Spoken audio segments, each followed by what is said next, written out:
Hey. Don't ever let somebody tell you you can't do something. Not even me. All right? All right. You got a dream, you got to protect it. People can't do something themselves. They want to tell you you can't do it.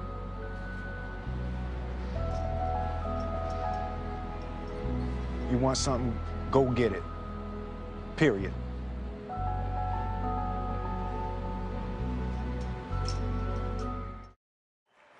I am so honored to be here, to be a small part of the beginning and the birth of a brand. You guys have no idea how big this thing could be. The president of the studio runs out to meet me and he says, "Oh, Chris, man, wow, you look good. What are you doing? Are you working out? Man, you look great." And I say to him, "Well, you look good too. You look great. What are you doing?" And he says, "Let me show you what I'm doing." Runs over to his car, pulls out a case of Zrii. Is that wild? I wanted to become world class at something. I just had to find out what that something was going to be. And the very first time I walked into a Wall Street trading room, I knew this is it.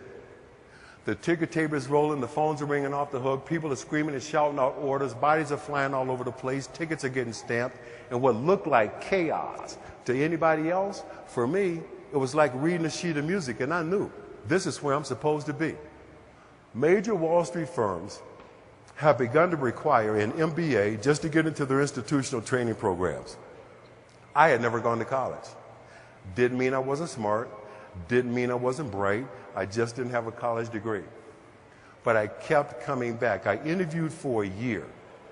I started spending a lot of time with this guy in his office in downtown San Francisco, learning what a stockbroker does, when I was supposed to be 40 miles away selling scientific equipment.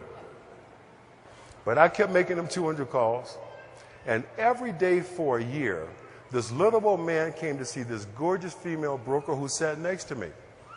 Was none of my business. I sit there making my 200 calls. I got on a blue suit and a gray suit. This guy watched me for a year. And one day he comes over to me and says, "What are you doing here? You don't belong here. Here's my card. Come see me." Again, I thought it was a client coming to see his broker. Wrong. That little old man, turns out, was the managing general partner for Bear Stearns in San Francisco, and he was coming to see his girlfriend. But I go see this guy, and he tells me the story of this place called Bear Stearns. Tells me how the firm was built by entrepreneurs with a strong work ethic. And he says to me, "If you come over here, I will make you a star." In preparation for this meeting, I'm real clear. Keep the focus on performance, added value, and the wealth you created in the portfolio. That's it. This is the story of every father who ever had to be a mother, every mother who ever had to be a father, and everybody who ever had a dream and wouldn't quit. This ain't even about you. But the most important thing I've ever done in my life is to have broken the cycle of men who are not there for their children. That is absolutely the most important thing I've ever done or will ever do. Because I raised a young man who finally at 27 gets it, the most important thing about being a man is being responsible. Because I raised a young woman who understands how a man should treat her, respect her, and deal with her, I'm going to have influence on generations of my offspring that I probably will never meet.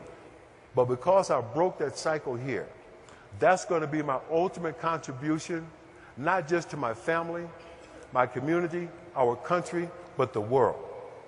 Thank you, Zrii, for having me here. It's been an absolute blast. Thank you, my man. Thank you. God bless you. Thank you so much.